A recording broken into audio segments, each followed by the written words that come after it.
Welcome to the Red and Gold Report, your best source for weekly updates, news, and analysis on your Kansas City Chiefs. In this episode, we're going to be looking at whether you've been saying Travis Kelce's name wrong your entire life. We're going to be looking at a former Chief trying to make it in Hollywood and a recent obvious mistake of a free agent signing by the Chiefs. We're also going to be breaking down the interior offensive line heading in to the season.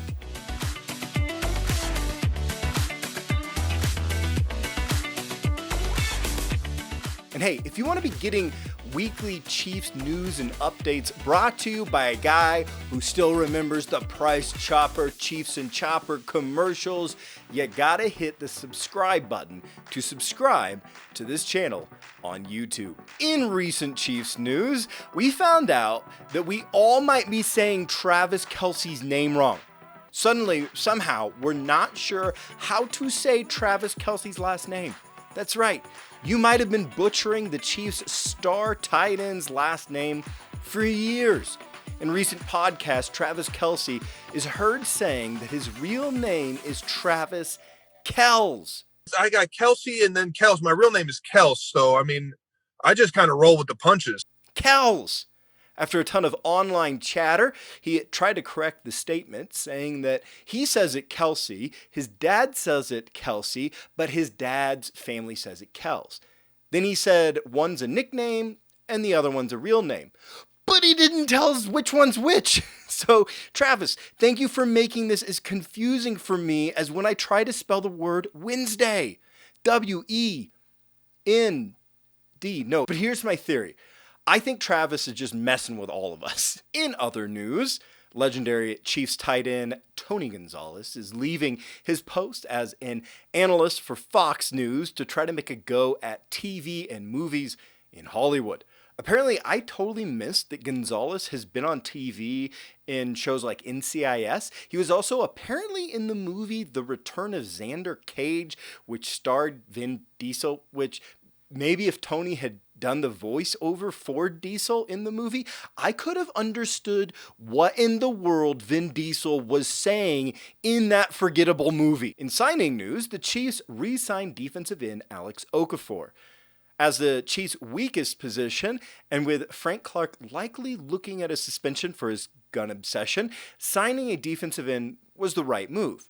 Too bad this was the wrong player. The Chiefs' relationship with Okafor, it feels like my relationship with my drywall guy. He has clearly proven over and over again he's not good at what he does, but somehow I keep hiring him because he's the only drywall guy I know. Maybe I need a new drywall guy. Okafor played poorly as a starter for the Chiefs the last 2 seasons. He constantly dealt with injuries and he was ineffective when he was in the game, couldn't get to the passer. This move makes no sense. There's proven pass rushers like Justin Houston, Olivia Vernon, Melvin Ingram was still out there a week ago, just got signed by the Steelers. The Chiefs could have had these players. Why in the world would you sign Okafor? Now, you might say that those players each have injury histories, and you'd be right, but so does Okafor. My educated guess is we're going to regret passing on proven pass rushers to re-sign Okafor for a 3rd season, as much as I regret eating that 3rd apple fritter donut last week.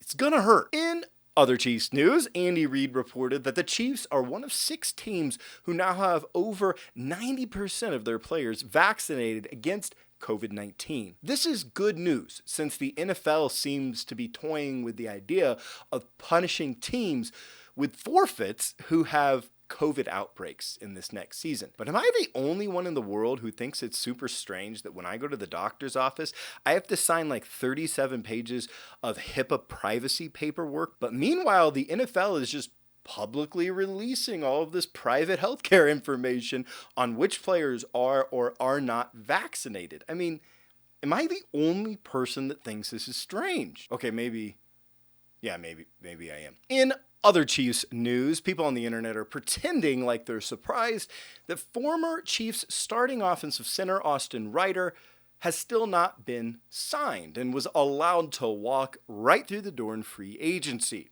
These people must not have watched the Super Bowl, where Reiter, on the offensive line last year allowed the Buccaneers to walk right through to Patrick Mahomes. Now, with those recent pieces of news out of the way, I've been taking time each week to break down and grade one position group for the Chiefs heading into the season. This week, we're going to be looking at the interior offensive linemen, so both the centers and the guards. Last year, the Chiefs' guards and centers looked like a toddler's hand trying to hold on to sand. It all just slips right through, even though it's a little chubby. I mean, these guys were bad. They were just bad. Mahomes often had pressure right in his face immediately because of the poor guard and center play. Austin Reiter was okay at times at center, but was easily outmuscled against any defensive tackle that was bigger or decent, and the offensive guards were just a disaster last season. With Kelce Osemele injured, the good doctor Duvernay Tardif opting out to deal with COVID last year, an assortment of other injuries, it just wasn't pretty. By the end of the season, the team seemed to be just pulling any sober fan out of the stands to plug in at guard. We knew change was coming, and wow, did it come. Let's look at center first. Austin Reiter was shown the door in free agency. In his place, the Chiefs signed former Rams center and guard Austin Blythe, same first name. This is a great signing. Yes, Blythe is only an average starting center. However, he has the flexibility to play both center and guard. And wow, we really found out how important that sort of flexibility and health was last year. And the Chiefs got him for a 1-year veteran minimum deal. So there's not much to lose. But the player I am so excited about is the Chiefs' second-round rookie out of Oklahoma, Creed Humphrey. To me, Humphrey was one of the most underrated players in the entire draft. I had him as a late first-round draft pick. Humphrey was the best lineman on the best offensive line in college football. Physically, Creed is both bigger and stronger than anyone the Chiefs have had at center for years. He's a leader. He was a 2-time team captain. He has fantastic technique. He plays tough. He plays nasty, which makes sense. He was a fantastic high school wrestler. If Humphrey can beat out Blythe to start, it'll be a huge win for the Chiefs at center. I love this rookie. He could be the Chiefs starter for the next decade. So offensive center is definitely an improved position, both at starter and depth for the Chiefs this year. Guard has improved too. The Chiefs made a huge splash in free agency by signing former New England Patriot guard Joe Thuney. Now, let's be honest. Is signing an offensive guard who is not a top 3 player at his position to an $80 million contract with almost $33 million guaranteed, is that overpaying? Oh, yeah, absolutely. It's way too much. However, Thuney is exactly what the Chiefs needed. Instead of a mauler, he's a player with fantastic movement skills, which is a good fit for the Chiefs' blocking scheme. He's only 28 years old. He's never missed a single game in his 5-year career. Yeah, that's what the Chiefs need at offensive line. Durability is certainly what the Chiefs needed on their offensive line last year, right? So did the Chiefs overpay? Yes, and by a lot.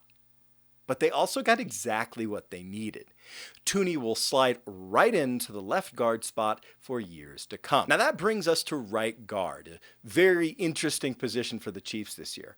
We're not sure who's going to start, but we are sure the position's going to be better than last year. There should be an interesting competition at the position, maybe between 3 players. In free agency, the Chiefs signed former All-Pro guard Kyle Long, formerly of the Bears. Long comes from the famous Long family football tree and sat out of the 2020 season last year after dealing with injury issues for 4 seasons in a row.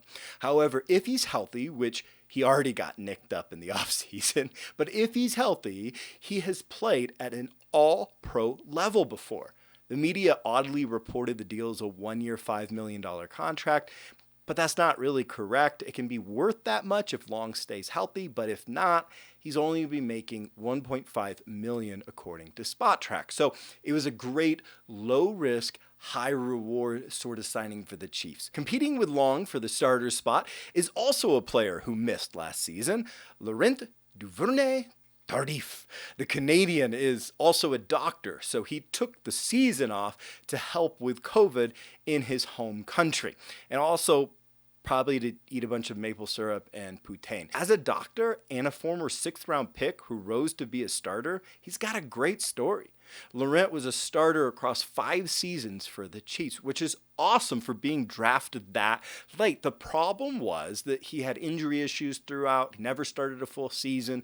The other problem is that he graded out as a below average to poor starter in 2019 and 18. But if he could recapture the quality pass blocking he displayed in 2016 and 17, he could compete with Long as a starter. At worst, he's a fantastic backup. But the player I'm really pumped up about, that I'm really hoping is going to be given a fair shot to compete at the position, is rookie Trey Smith. I loved this draft pick for the Chiefs. Smith could have easily gone in the 2nd round, but because of blood clots in his lungs, he dropped to the 6th round.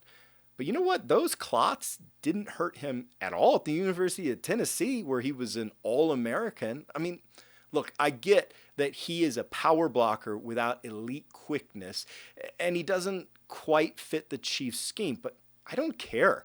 This dude moved people in college. He is huge, 6'6", over 320 pounds. He has heavy hands. He drives guys off the ball, has a great anchor. He's super aggressive. I loved this pick. And he's someone to really keep your eye on in the preseason. So we'll all be watching over the next few months as Long, Duvernay Tardif, and Smith all compete for that starting right guard spot. The 2 players we should mention as backup guards are Nick Allegretti and Andrew Wiley. Look, we all saw them play really bad last year in the postseason. I get it. But they do have over 60 games of experience between them, and they have had some decent film at times, some decent games at times, so they're great pieces at guard for depth.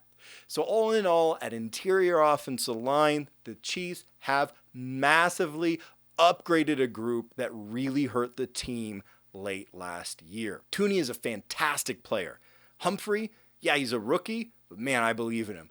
And there'll be a great competition for the right guard spot. So I'm going to give the Chiefs a B- at interior offensive line heading into the season.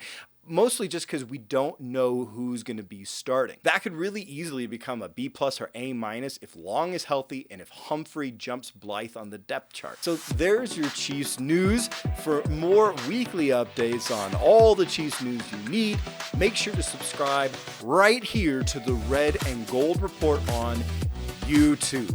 Have a great week and go Chiefs!